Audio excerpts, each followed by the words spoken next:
Jésus dit à ses disciples, « Prenez garde à vous-mêmes. Ils vous livreront à des Sanhédrins. Dans des synagogues, vous serez battus. Devant des gouverneurs et des rois, vous comparaîtrez en raison de moi, en témoignage pour eux. Mais d'abord, qu'à toutes les nations soit proclamé l'Évangile. Quand ils vous emmèneront pour vous livrer, ne soyez pas d'avance en inquiétude de ce que vous direz, mais ce qui vous sera donné à cette heure-là, cela dites-le. Car ce n'est pas vous qui direz, mais l'Esprit, le Saint. Un frère livrera un frère à la mort, un père un enfant. Des enfants se dresseront contre des parents et les feront mourir. Vous serez haïs de tous en raison de mon nom. Mais qui tiendra jusqu'à la fin, lui sera sauvé.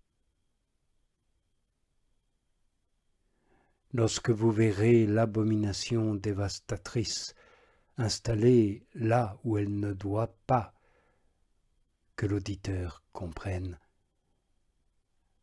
alors que ceux de la Judée fuient vers les montagnes, qui est sur la terrasse, qu'ils ne descendent pas et ne rentrent pas pour prendre un rien de sa maison, qui est au champ, qu'il ne retourne pas en arrière prendre son manteau.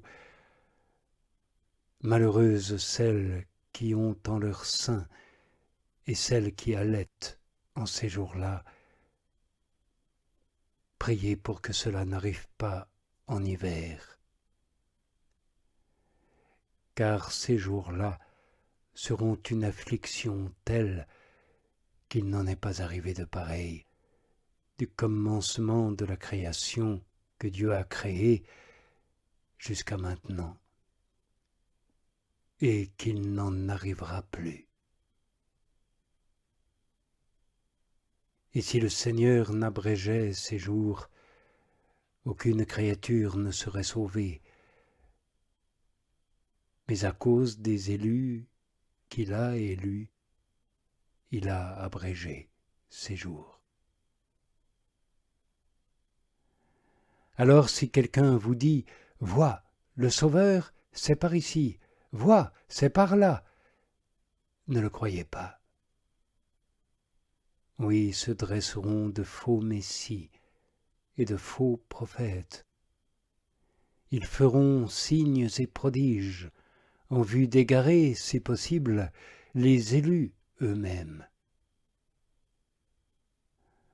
Pour vous, prenez garde. Je vous ai tout prédit.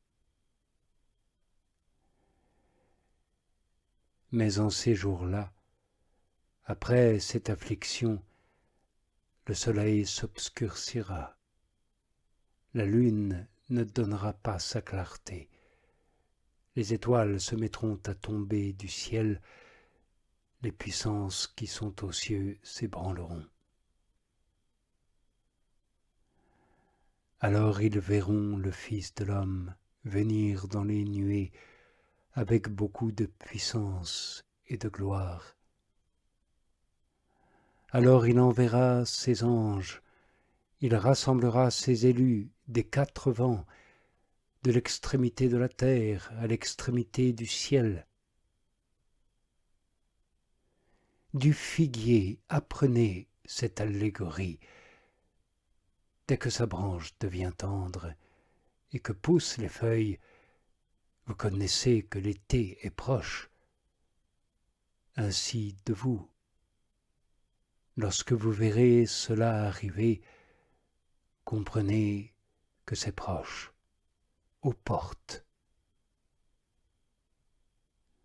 En vérité, Je vous le dis, cet âge ne passera pas avant que tout cela n'arrive. Le ciel et la terre passeront. Mes paroles ne passeront pas. Non. Quant à ce jour ou à cette heure, nul ne les sait, ni les anges dans le ciel, ni le Fils, le Père seul. Prenez garde. Soyez en veille,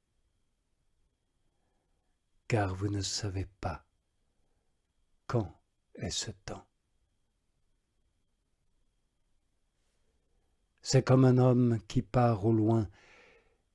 Il a laissé sa maison, il a donné pouvoir à ses esclaves, à chacun son ouvrage. Au portier, il a commandé de veiller. Veillez donc. Vous ne savez pas quand le Seigneur de la maison vient, ou tard, ou à la minuit, ou au chant du coq, ou au matin. Si, venant soudain, il vous trouve endormi, ce que je vous dis, c'est à tous que je le dis, veillez.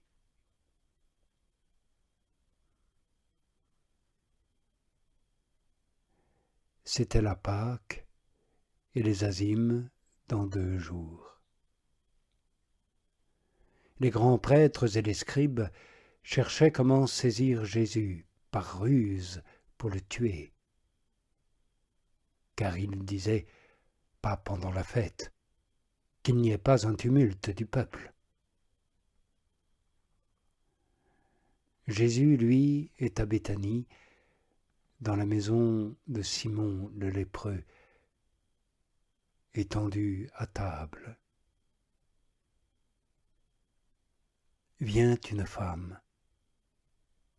Elle a avec elle un flacon de parfum de nard authentique d'un grand prix. Elle brise le flacon et le verse sur la tête de Jésus. Il en était qui s'indignaient entre eux. À quoi bon ce parfum? Quelle perte! On aurait pu vendre ce parfum pour plus de 300 deniers et donner aux pauvres. Et contre elle, ils vocifèrent. Jésus dit, laissez-la. Pourquoi la tracasser? C'est une belle œuvre qu'elle a œuvrée envers moi. Les pauvres, vous en aurez toujours parmi vous. Et quand vous voulez, vous pouvez leur faire du bien.